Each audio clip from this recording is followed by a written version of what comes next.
मी advocate विधी law with विधी या चॅनलवर आपल्या सर्वांचं स्वागत आहे। जर आपण चॅनलला सबस्क्राइब नसेल केलं तर सबस्क्राइब करा व बेल आयकॉनला क्लिक करा म्हणजे कायद्याविषयीचे नवनवीन व्हिडिओ अगदी सामान्य सोप्या कळेल अशा भाषेत आपल्याला या चॅनलवर पाहायला मिळेल। तर आता आपण इकडून मागे बरेचसे व्हिडिओज अपलोड केलेले आहेत। पोटगी रिलेटेड असेल, पती पत्नीमधले वाद असतील, घटस्फोटाची कारणे असतील, आरोपींचे अधिकार असतील, महिलांचे अधिकार असतील, अशा विषयी बरेचसे व्हिडिओज आपण या चॅनलवर अपलोड केलेले आहेत। जर ते तुम्ही पाहिले नसतील तर पहा व चॅनलला सबस्क्राइब करा म्हणजे कायद्याविषयीचे नवनवीन व्हिडिओ अगदी सामान्य सोप्या कळतील अशा भाषेत आपल्याला या चॅनलवर पाहायला मिळेल। तर आज आपण या व्हिडिओच्या माध्यमातून पाहणार आहोत की घटस्फोट टाळण्यासाठी कलम 9चा वापर आपण कसा प्रभावी ठरतो किंवा मग घटस्फोट टाळण्यासाठी आपण कलम 9चा कसा वापर करून घेऊ शकतो हे आज आपण या व्हिडिओच्या माध्यमातून पाहणार आहोत।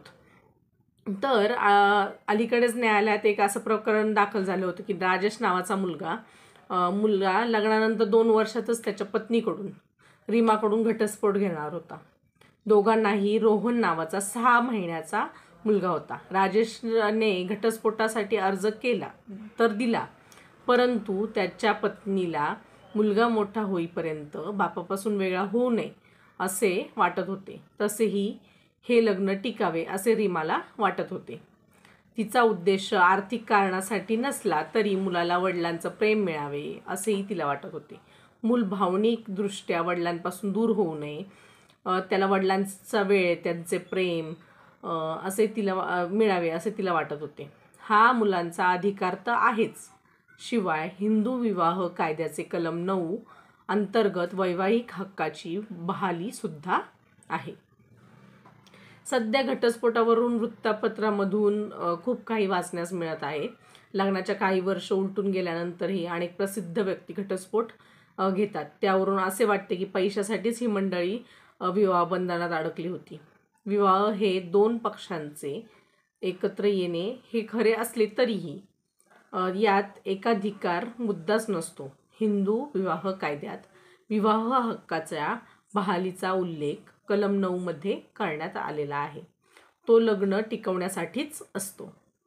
भलेही पती आणि पत्नी काही कारण नसताना दोघंही एकमेकांपासून वेगळे राहत असतील किंवा दोघांपैकी एक सोडून जात असेल तर सोडून जाणाऱ्या विरोधात वैवाहिक संबंध पुन्हा प्रस्थापित करण्यासाठी खटला दाखल करता येतो। या खटल्यात सुद्धा सोडून जाणाऱ्यांकडे पोटगी मागण्याचा अधिकार खटला चालू असताना आणि नंतरही आहे। म्हणजे पती असो की पत्नी दोघांनाही वैवाहिक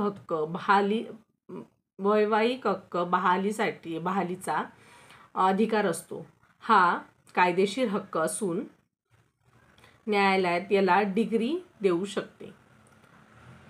वैवाहिक संबंधाची बहाली म्हणजे भौतिक गरजांची पूर्तता नव्हे, यात अनेक महत्त्वपूर्ण पैलू आहेत।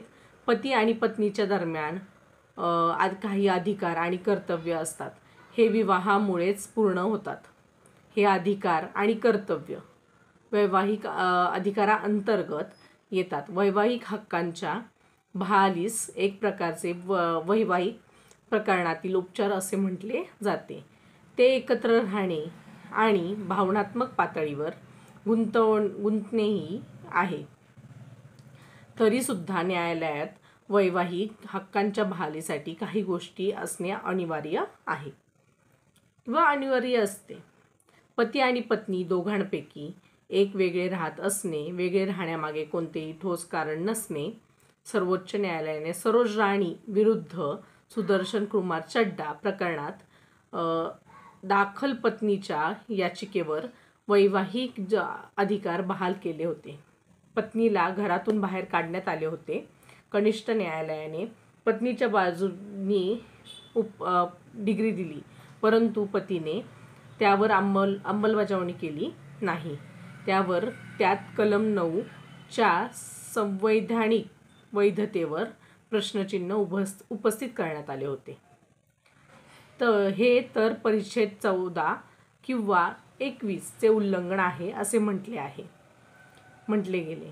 शेवटी कलम 9 अंतर्गत सर्वोच्च न्यायालयाने ही डिग्री लागू केली। जस्टिस सव्यसाची मुखर्जी यांनी म्हटले, हिंदू विवाह कायद्याचे कलम 9 कोणत्याही प्रकारे परिच्छेद 14 किंवा 21चे उल्लंघन असे म्हणता येणार नाही.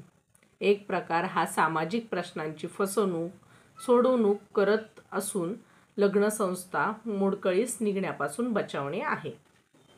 कलम 9ची सामाजिक आणि कायदेशीर बाजू अशी आहे की कोणत्याही कारणास्तव दोन्ही पक्षांनी वेगळे होण्यापासून परावृत्त करणे, वैवाहिक अधिकारात प्रेम आणि भावनात्मक संबंध हीच महत्त्वाची बाजू आहे. हे कलम त्यास परिपूर्ण करण्यास मदत करते.